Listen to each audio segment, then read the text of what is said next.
Radio.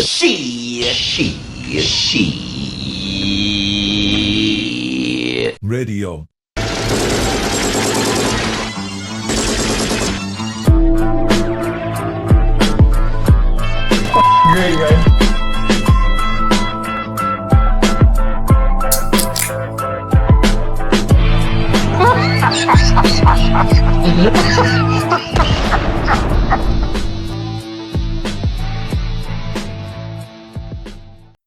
Ladies and gentlemen, welcome to Shit Radio, an unrefined podcast for the everyman. I'm your host, Bill Brasky. That's Liars. Hello. That's Wasted. Hello. Wasted, you just went to the movies, right? Yeah. Tell us about the movies you saw real quick. Sinners is I went earlier this year. Both movies are from this year. So Sinners and Weapons. And Sinners is like a kind of like it's seen as it's like a horror movie, vampire movie, starring Michael B. Jordan, I think. I mean, I've never heard of him, and he plays both characters, gangsters, black gangsters who moved from Chicago to like the Mississippi Delta, where they're from. And the movie is basically a very heavily kind of saturated in the blues. Like, it's really the story of the kid with the guitar who's their cousin. And they build a juke joint. That's why it's called Sinners, because they're building this sort of gin drinking palace or alcohol dancing for the sort of black people in the area, in the sawmill built from these rednecks with stolen money from Chicago. But it's basically a vampire movie. And so it's sort of like vampires and the blues. So the kid is wants to be a bluesman, you know. And then I think these vampires descend on this sort of house of sinners, and they basically kill everybody. And they bite I think they bite the kid on the neck. They get him, and then he kind of, and then you see him at the end, I think, something like that. And Buddy Guy plays the kid who's grown up and is still alive.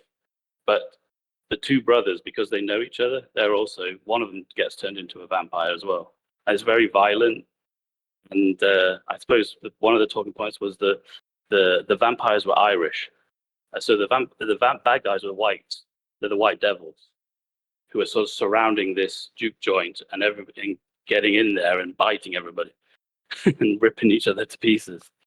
So I don't know. It's almost like what's the Tarantino Dust Till Dawn?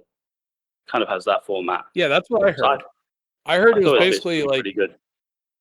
That if you took from Dusk Till Dawn and it was produced by Tyler Perry, it's what you were getting. Is that a wrong description? It's pretty close, except that it feels a little bit like Coen Brothers movie at the first half.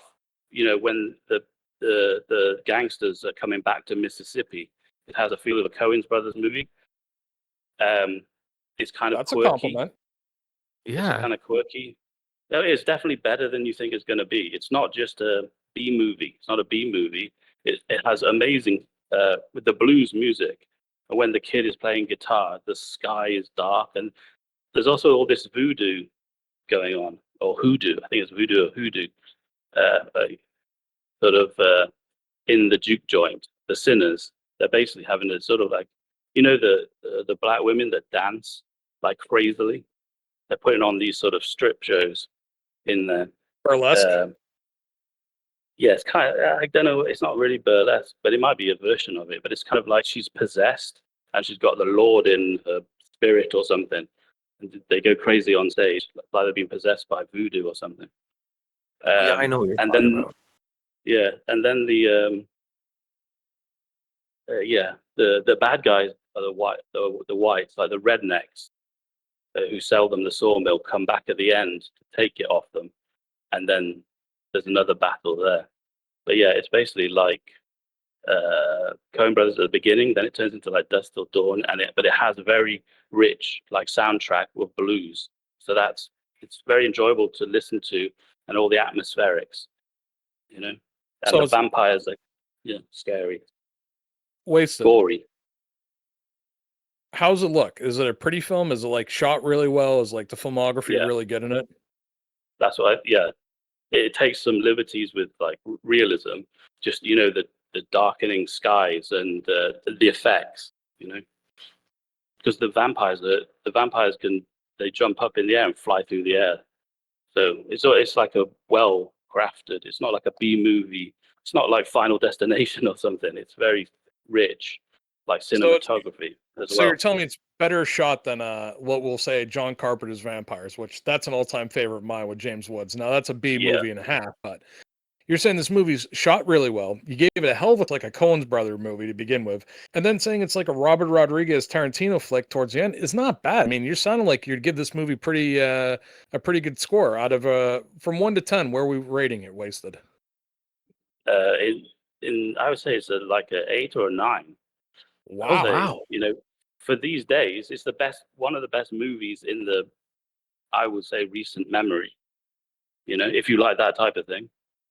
Like I've seen other movies that have similar themes or the horror movies, but this one's pretty good. And it's not complete. It's not a slasher movie or anything like that, but it has gore. But it's I would say it's a Yeah. 9 for 2025. No, wasted. Um, One of the things I noticed in the trailer for this movie was the actress Haley Steinfeld was looking rather attractive and very sexual in her presentation. Did that deliver in the movie?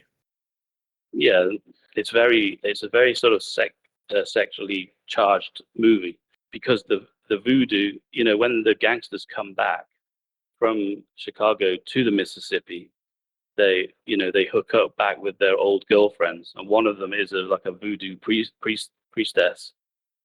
So there's a lot of sex and people dying while they're having sex, and the blues juke joint soundtrack is like pounding away, and then This I'd movie say the sounds whole thing amazing. drips. Yeah, I think you'd like it because of the Robert Johnson down at it has that Robert Johnson Sure. down at the crossroads Crossroads. vibe throughout the whole thing, and it's about the little kid who wants to be a bluesman, and I think, Sorry, you just said it. You just said a name that every time I hear that name, I can only think of one thing. Sammy. No, Oh, this is the little kid's called Sammy. no. So there's a individual who used to be a guest all the time on our old show before we found out what his behavior was off the show, and he's infamous for one of his statements talking about a veiny Robert Johnson. So But I think it's the common that Robert Johnson story is that he didn't want to pick cotton. That's another very cinematic part of the movie, actually.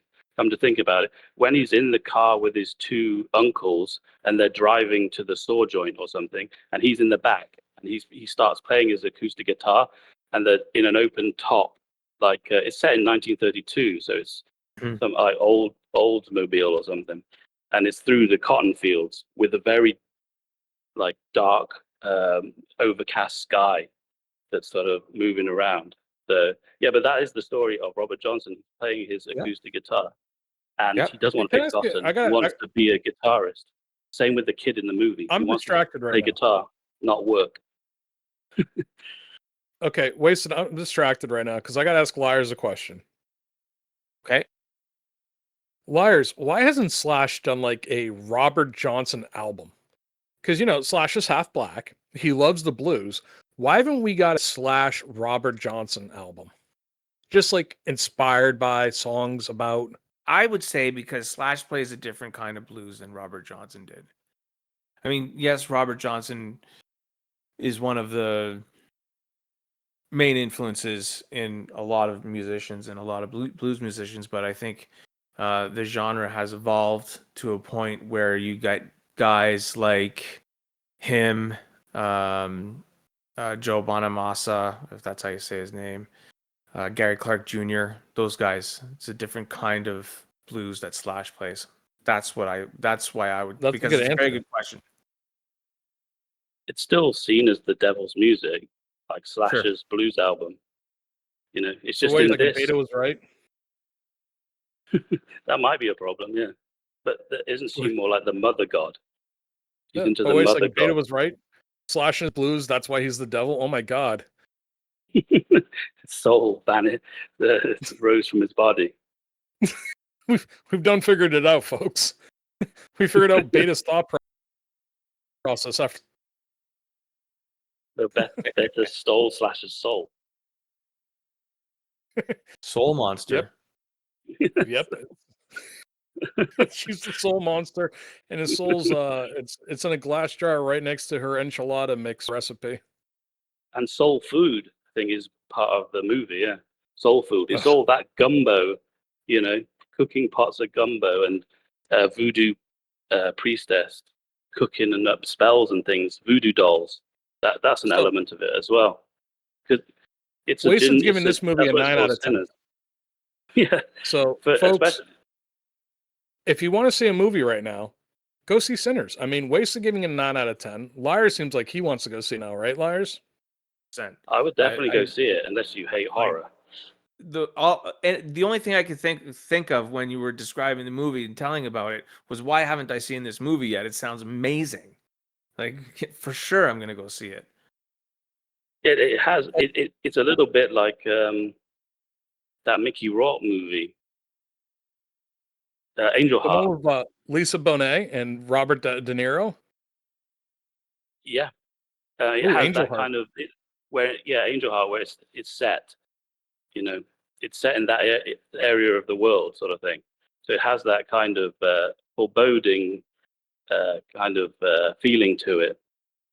The other one I saw that I also Hold recommend. on. Okay. Wasted. Let's wrap this one up. So Sinners, folks, definitely go see it. 9 out of 10 rated by Wasted, which is one of his highest scores he's ever given on the show for a movie review. So I suggest you go see that. And if you don't like horror movies, Wasted was mentioning soul food.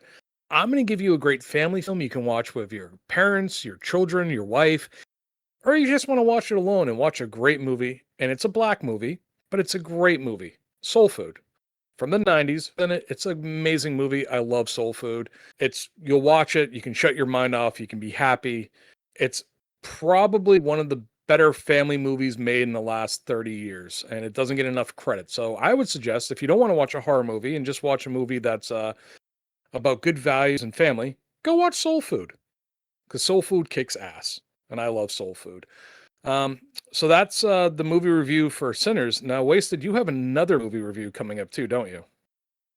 Yeah, I also more recently maybe last week, I went to see Weapons, this Zach Krieger movie, so a mystery horror movie, and I was told not to not to read up on it and to just go and watch it, not know too much about it. And it's basically, I know I said the other one was like Dusk Till Dawn. Well, this one is like a mystery horror movie, about a sort of a witch that kind of possesses sort of 17 children disappear from a sort of a elementary class, at sort of so when the teacher comes into the class, there's only one kid sitting there. And the night before, at 2:17 in the morning, all these kids get kind of possessed by this witch, and they all fly off into the night like Iron Man with their arms out, and they just vanish. And that's the start of the movie. And Hey, Wasted, can I ask you a question? Yeah. Was the witch's name Jolene Maxwell? It was has this vibe. That's what I was going to say, that it's like a mystery horror, and I would say comedy, because it should be the themes, like children getting abducted. It's a horror. This witch doing casting spells. This is all should be very kind of depressing, but I didn't find it depressing at all, because it's actually made.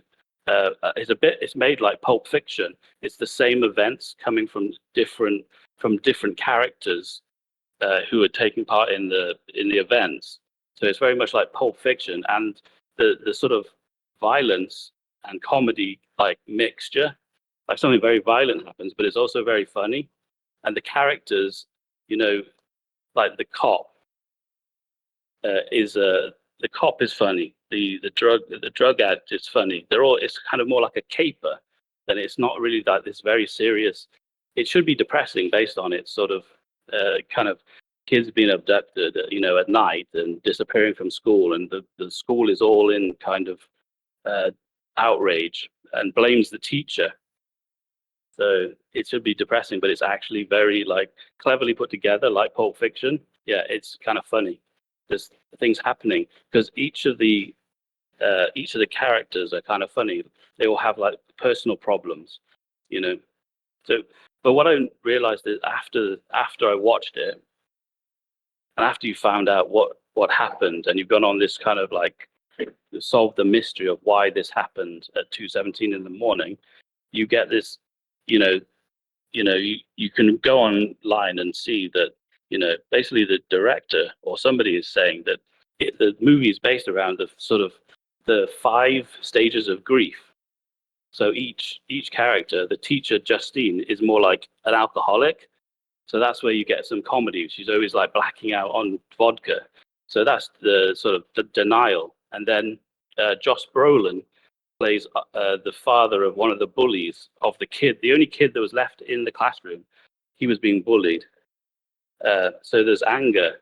His dad is more like angry, and he's like the one leading the lynch mob against the teacher. And then there's like the drug dealer's funny because he's like bargaining. He's like bargaining. That's another stage of grief.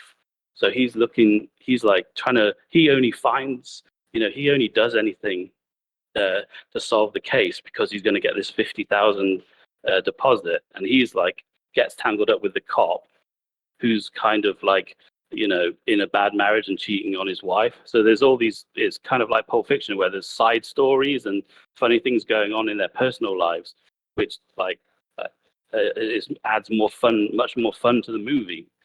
So it's not just depressing, and then depression is Paul. He's the cop. He's kind of depressed with his life, and he's an recovering alcoholic, and then he blacks out. Justine convinces him to drink, and then Acceptance is probably the headmaster of the school, because he's just like more like pragmatic about the situation.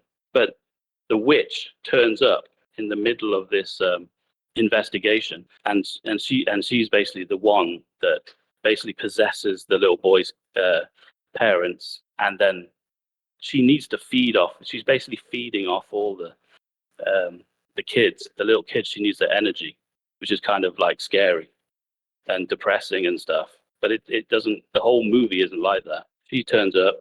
I don't know. And there's another sort of subtext of, she says in some interview when she goes to the school that it's about consumption. Everybody all these characters that have like some kind of vice, they're in a stage of grief, like denial or anger or depression or something, and they all have their own vice. Even the head teacher is more like eating like 7 hot dogs and things. So she's saying that she's possessing them because their vices lead them to do bad things. So she's draining their energy, kind of like that. Well, at least I was expecting the movie to be like a mix between Kindergarten Cop and Children of the Corn. So you're making it sound way too thought provoking for my attention span. When I watch think a movie, what's really good about it though is, although you can just go in not knowing anything, and then it does actually signal all these things to you in the movie itself. It's self-contained. It doesn't leave you with a sense of like not understanding. You can kind of get all the references in the movie without it being told to you.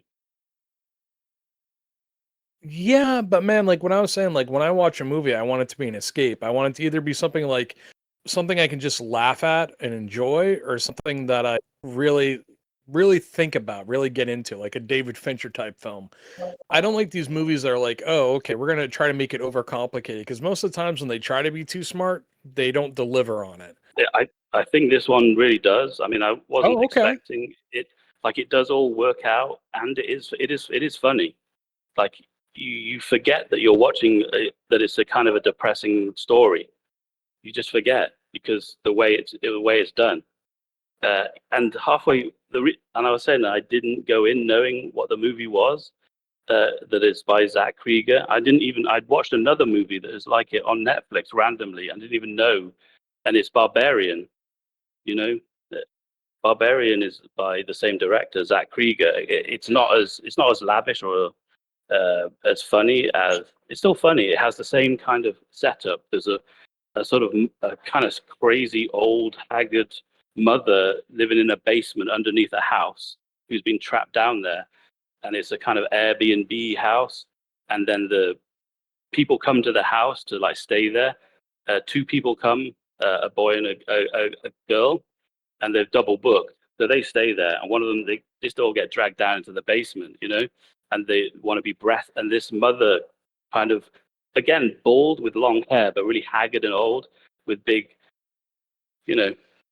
she wants to breastfeed them. So it's very like, but then the movie would switch into some Hollywood executive who's just getting Me Too'd in Hollywood, and it's his house. So so I didn't really know that these two movies were connected, but they have the similar type of like kind of horror element and then also comedy. And I would say like Pulp Fiction, Weapons is like Pulp Fiction. It's just fun watching it.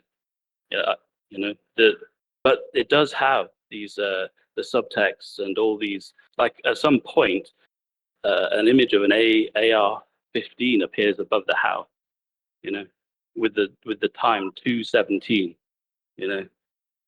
so the kids go missing in February, and you could sort of link that to the Parkland shooting. 2:17. I don't want to February. talk about that. Wait, so I mean, now we're breaking into like this is film school. Yeah, but okay, give me a rating. Wasted. I would say it's probably. I would say it's better than Sinners. Yeah, I would say it's like either a 9 or a 10. I would say it's close to being a 10. Really? I'm floored right now. Floored. I think if you watched it, you'd know what I was talking about. Wasn't Barbarians up for an Oscar last year as for Best Picture?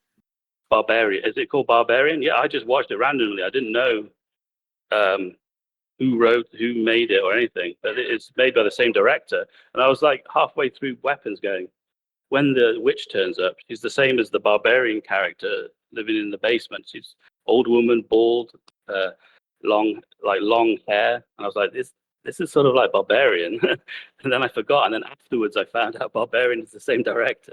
But yeah, very good, weird film with and I'm not even a horror aficionado. There's a lot more to it than what I'm saying, because there was like it referenced It, the clown in It.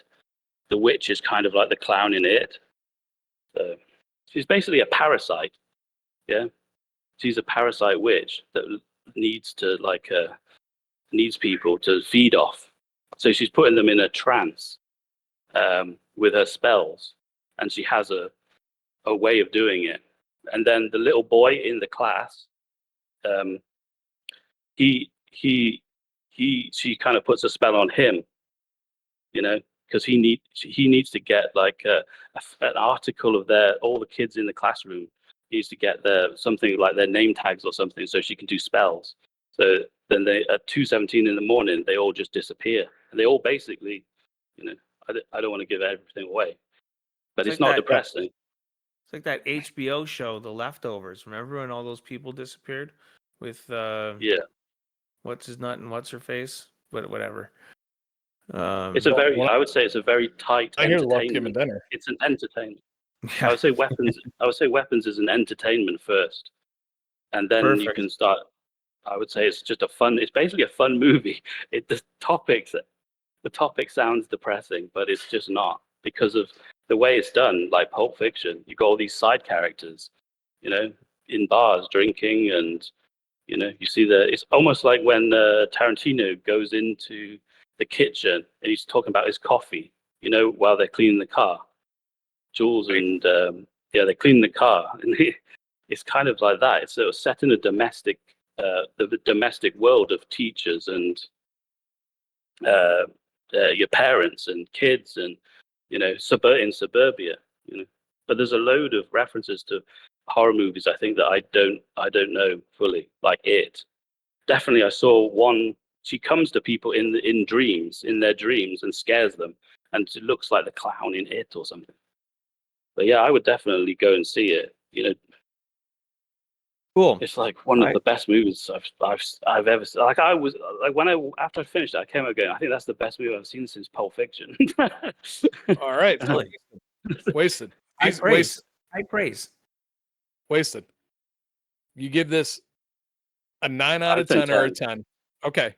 So we got I don't think Wasted giving I it don't think it can be better. I Okay, don't think you can Wasted. make a better Wasted. movie. We got to stop you. Wasted. We let you go. You're going to go another 30 minutes. Yeah, there's still more We love you. I've still got more. Yeah, I've got the whole thing is about ants Jesus. and parasites. Okay. Whoa. All right. So we're gonna wrap up the segment. We're gonna give a final score here for 2 movies. Wasted. Sinners. What's your score? 9. Final score. 9 out of 10. Wait. Okay, 9 out of 10. Wasted. For what is this movie called? Weapons. 10 out of Weapons. 10. 10 out of 10. 10 out of 10. So Sinners, folks, is 9 out of 10. Weapons is 10 out of 10. This is Wasted Goes to the Movies. This is Wasted, who's a giant film critic. I mean, Wasted loves movies. He watches more movies than anyone else, folks. If he's given these movies this high of a score, I highly recommend seeing it. I'm going to watch these movies now. I know Liars is. Liars. Yeah. Have you seen any movies yourself in the last month or two that have you want to give us a quick review on? I don't I don't really watch. I only watch shitty Amazon movies. Really low budget horror movies on Amazon is all I watch. I don't even remember their names. I think I got a problem because they can't be good for my brain. They're next level bad, and they're not. Well, guess what? Yeah, Liars. I want you to start making a list of those because we're getting closer to Halloween, and I want to hear the shitty Amazon horror movies that Liars has watched. I did start watching a new TV show though. Okay, well, let me get to your TV show here in just 1 second because I'm just going to give people 2 movies real quick that I saw in the last 2 months that I've enjoyed, that I think the audience will enjoy, and trust me, I will not be wasted. I'm not going that in depth. Mine are going to be quick hits. Happy Gilmore 2 on Netflix. Loved Beautiful. it. Thought it was hilarious. If you guys were expecting more, it's a sequel to a comedy film. It was heartwarming. It was funny as fuck. All your favorite characters were bad. Sandler was great in it. His daughters are in the movie. Everyone you want would be in the movie. They did fan service. It was a great movie. I enjoyed it. I laughed my ass off. Happy Gilmore 2, highly recommended. I'm not going to score it on a 1 out of 10 scale because it's not that type of movie, but I really enjoyed it. The other movie that I saw recently was called Eenie Meanie. It was on Hulu. It stars Samara Weaving. It was excellent. She plays a getaway driver. It's a heist movie, an action flick. Remind me of a 1970s movie. So that was called Eenie Meanie. Really good film. I enjoyed it. So those are the 2 that I saw. I would suggest watching those. Liars, any comment on that? If not, let's get to your TV show that you started watching. Eenie Meanie is come up on my for you feed if that makes sense. Hit play. Hit play. what's that? Andy Garcia's in it. Nice. Okay. Andy Garcia is a great character in it. The actress, listen, I love action movies. I love 70s and 80s action movies. I like action movies that have stories to it, that are relatable, that are realistic. This was a very, very, very good film. She does a great job. You believe her as the driver. The heists are realistic. Somehow Marshawn Lynch is in the fucking movie, which he's just been in everything lately. I don't know why he's just appearing in all these movies, but I really enjoyed it. I would suggest it to anybody. And then, of course, Happy Gilmore too. I mean, my wife and I sat down with my wife and watched that shortly after it came out. And actually, there's one that I saw recently. Sorry, I forgot. I'm with you, Brasky. It was good for what it was. Like, and anybody who wanted more or something different, they watched it for the wrong reasons. Like, it was good. I enjoyed it. I want to say one thing about that movie that I forgot to mention. Our old show, The Fat Cat, we had inducted some people into the Hall of Fame, and one of the members of the Hall of Fame was the great John Daly, who, in my opinion, stole Happy Gilmore 2. Yes. Best character in Happy Gilmore 2. Absolutely. Every time I saw John Daly in Happy Gilmore 2, he killed me and made me laugh my ass off. Yeah. Yeah. Other than that, no, I didn't see any of I don't remember watching any movies by name. Before you go to your But- series, Wasted, any comment on the two movies I just said? Happy Gilmore 2. I don't think I've seen that one. But most Adam Sandler movies are good. Like, he's got so many movies that are all good, really. But from what I've Anything seen, like, before the year 2000, you're pretty much in store for a good laugh. After the year 2000, it's very hit or miss. Even though every year I'm forced to watch Hubie Halloween like fucking multiple times with my son, or else he beats my ass. Because that's his fucking I think, movie. what's it? I like Anger Management, but that might be because Anger Jack Management's a Nicholson's in it. great film. Is what? It's a great film. It's probably one of Yeah. Adam Sandler's best films. Anger Management is just an all-time classic. It's Jack Nicholson at his funniest. Just an amazing film. We'll touch on that film more in depth, and we might do an Adam Sandler movie topic here sooner rather than later. But since you don't have much to add on the topic right now, or the two movies I mentioned, let's move over to the TV show that Liars started watching. What do you start watching, buddy? Yeah, man. I'm more of a TV show watcher than I am movie watcher. And recently, so I'm on Netflix looking for something, and I hate to admit it because I'm kind of embarrassed, but I started watching that show Lucifer. I'm on season 3 now, and it's I don't know, it's network television, which I don't really watch much of, and it's a fun show, I guess. Do I lose any man card points for watching Lucifer? Buddy, Is that you're, Eldris or whatever it's called? No, who's the that's actor in it? Luther. Oh, This is Yeah, some white no. guy. Yeah, You were thinking Eldris Alba, who stars in the UK BBC show Luther, where he's a detective. This is a American show that was on Fox, where some white British guy plays the devil. correct. That's exactly what it is. Yeah. No, you don't lose any Sounds man good. card points. I mean, here's the deal, Liars. You've been married you have 2 children. You're a Gen Xer, so we know you're not a young fella. You know, I mean, if you're watching Real Housewives or some fucking reality TV show nonsense, then yeah, you'd probably lose a few man points. But no, I mean, if you're enjoying the show and it's something you can throw on to relax when you get home, fuck, why would you lose a man point card? So, yeah, okay, cool. Thank you. I appreciate that. So, the premise of the show is that Lucifer, the fallen angel, they focus more on him being the fallen angel, Lucifer. He's decided that he didn't want to be in hell anymore. So, he went on vacation and he's in LA. And he's been in LA for about 5 years. And he teams up with this cop and they form this buddy cop relationship. And then they go solving crimes together. But the whole angle, the whole twist is that he's the devil, right? And he always he refers to himself as the devil, is the first person, and as he refers to himself as the devil, and doesn't hide the fact that he's the devil, but obviously nobody believes him, right? They just see this white British guy with a very well dressed British guy, so it's quite amusing. It's a cop show, and his partner obviously is a very attractive, she's pretty hot, LAPD detective, right? So it's pretty fun. I don't know. If anybody's looking for a show, one of the reasons I watched it, picked it up too, is because it's 96 episodes. There's like 6 or 7 seasons, so it's going to take me a while to power through this one. So I don't know. You got 96 episodes that'll tie you up for a while. There's a few questions. I have a question for you. I have 2 questions Yes. for you, actually. One, at the end of this television show, Lucifer, does he become governor of California? Okay. He may. No. We'll Okay. see at the finale. I'll keep you posted. Okay. Question number 2 is your house. She has finished House.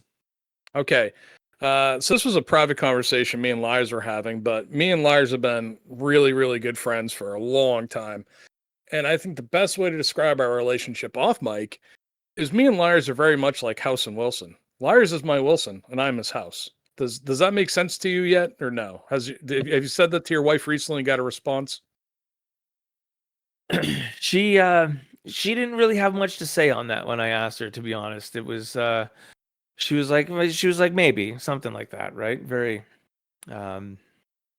We'll move on because listen, I've been looking for a television show too, and there's just not a lot on TV. I've been watching just the middle with the family because they're big fans of that. I watched the latest season of Always Sunny, which had its hits and misses as usual now with shows where, some of the episodes are great, some of them are just shit. Lyres or Wasted, anything else you want to add to this, or should we take it out? I'm good. Oh, no. Have a good one. Lyres, why don't you take us out, buddy? All right. Thanks for listening, everybody. Look for us on YouTube. That is our main channel. Hit like and subscribe and leave a comment. If you're not listening us to or not watching us on YouTube, listen to us on Spotify, and from Spotify and Rumble. Don't forget Rumble. We're also on Rumble. And from Spotify, wherever else you get your podcasts. And ladies and gentlemen, on that note.